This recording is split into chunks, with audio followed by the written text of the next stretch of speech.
చంద్రబాబు గారి చేతిలో నేను సునీత కీలుబొమ్మల్లా వ్యవహరిస్తున్నామన్నట్టు డిల్యూజనల్ గా ఏదేదో ఊహించుకొని ఏదేదో మాట్లాడడం జరిగింది.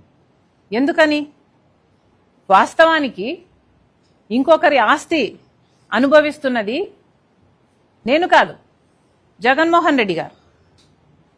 ఆస్తుల మీద నాకు ప్రేమ లేదు.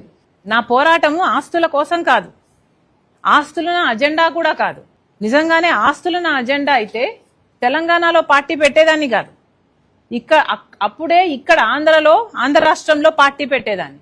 ఆస్తులే నా అజెండా అయితే జగన్మోహన్ రెడ్డి గారు నేను సైన్ చేసుకున్న MOU పేపర్ని ఇన్ని సంవత్సరాలుగా ఇప్పటికీ కూడా బయట పెట్టకుండా, కోర్టులో ఒక కేసు వేయకుండా అది నా చేతిలో మాత్రమే పెట్టుకొని కూర్చునేదాన్ని కాదు.